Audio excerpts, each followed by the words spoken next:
Good morning everybody. In this video we'll be discussing about the design of flange coupling. So basically this is the flange coupling which you all can see. The flange coupling has the shaft, the key, the hub and the flange with the bolts. So this is the flange coupling. This is a protective type flange coupling. It has the shaft in the center which will be inserted after it is cut, after the hole is machined to the required diameter.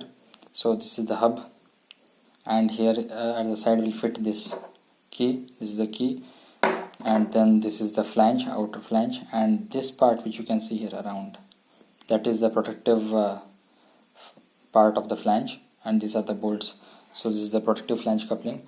So as I discussed in the previous video, if I asked you to design or make a clay doll, initially you will make the body, then you will make the head, then you will make the legs, and then you will finally go to the hands. So in the same way here in this flange coupling also we have a procedure, and that is like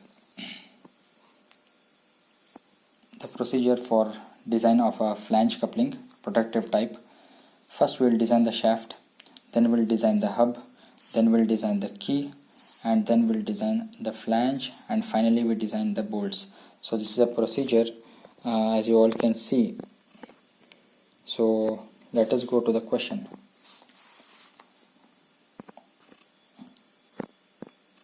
The question says design a protective type of flange coupling for a steel shaft transmitting 15 kilowatts at 200 rpm. The material used for the flange is cast iron whose shear stress is not to exceed 14 megapascals. The allowable shear stress for shaft is 40 megapascals. The working stress in the bolts should not exceed 30 megapascals. Assume that the same material is used for shaft and key and that the crushing stress is twice the value of its shear stress. The maximum torque is 25% greater than the full load torque. This is the question. So now based on this we'll just write the data given. Power is 15 kilowatts which is written as 15,000 watts. N is 200 rpm. Speed. Allowable shear stress for shaft and key tau s is 40 megapascals. Allowable crushing stress is twice of shear which is given in the question. Sigma c is equal to 80 megapascals. Allowable shear stress for cast iron flange is tau s 14 megapascals. Maximum torque is 1.25 times of full load torque, that is 25%. So now going with the design. So as I told you in the procedure, first we'll design for the shaft. So first we'll design for the shaft. To design the shaft we need to find the torque, then we need to find the maximum torque, and then we'll find the diameter of the shaft. So finding the torque, the equation is P is equal to 2 pi nt by 60. P is power 15,000, 2 pi n is 200, and T is written as it is 60 down below.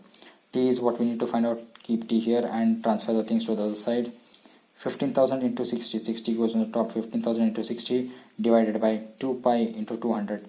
That will give you 716 Newton millimeters. It's a Newton meters. You can convert that into millimeters, that is 716,000 Newton millimeters. So once you have found out this, we'll find maximum torque. Find T max. T max is equal to 1.25 times T, which is given in the question. 1.25 into 7,16,000. So that will give you 8,95,000 Newton millimeters. So that is the torque. That is the maximum torque which the shaft should transmit. So now finding the diameter for the torque, T maximum is equal to pi by 16 Fs T cube. That will give you T max is 895,000 is equal to pi by 16, 40. 40 is the shear stress for the shaft. So 40 into D cube. We need to find D cube now. Transfer the 16 to the other side. 895,000 into 16 divided by pi into 40. So the cube here becomes cube root on the other side when it goes to the other side. So D is cube root of this whole thing. When you solve that in the calculator, you will be finding the value to be 48.48 millimeters, say 50 millimeters. So once we have designed the shaft, now we have to design for the hub. Once we have designed, we have found out the diameter. Now we'll design the hub. So the hub is this central part, this is the hub. So we need to find out the diameter for the hub. We need to find the diameter for this outer hub. So going to that, design for hub, outer diameter. The first one is outer diameter. Capital D is equal to 2 into small d. That is the diameter of the shaft. 2 into 50 will give you 100. Length of the hub. Length of the hub is this part, the total length of the hub. This thing is the length of the hub. So that will give you L is equal to 1.5 D. 1.5 into 50, 75 mm. Now we need to check for induced shear stress in the hub, that is T is equal to pi by 16 Fs into bracket capital D raised to 4 minus small d raised to 4 divided by D.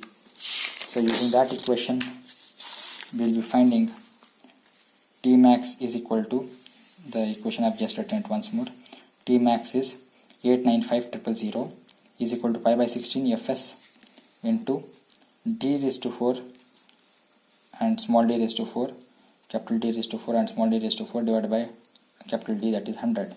So we need to find out Fs. Fs or tau s, you can take any notation.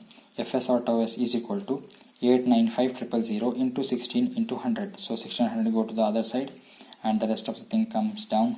Pi into 100 raised to 4 minus 50 raised to 4.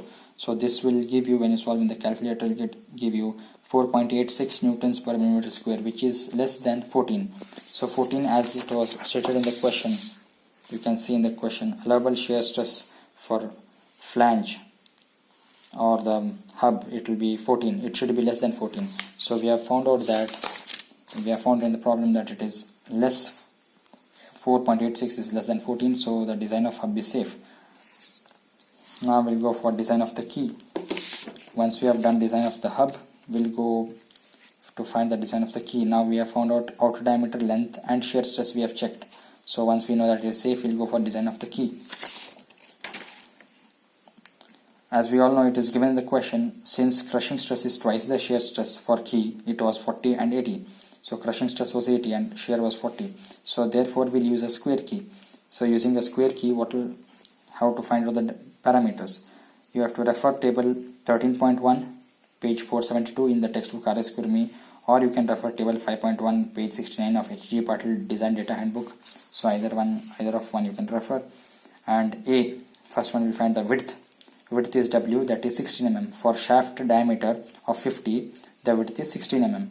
And the thickness T, because we are using a square key here, we are using a square key of this kind. So thickness will be same as width, 16 mm. The length of the key is equal to length of the hub. L is 75 mm. So finally we'll check for shearing in key. The equation for that is T max is equal to L into W into tau s into d by 2. So T max, which we know, 895,000 is equal to L is 75, width is 16, tau s is written as it is, d by 2, 50 by 2. So we need to find tau s. Tau s is kept at the other side. Transfer the things to the opposite side. So 895 into 2 divided by 75 into 16 into 50. These three go at the bottom. So solving this in the calculator, you will be finding that Fs or tau s will be 29.83 newtons per meter square, which is less than 40. So the key is safe in shearing. Now let us check for crushing stress in the key. The equation for that is T or T max is equal to L into T by 2 into sigma C into D by 2.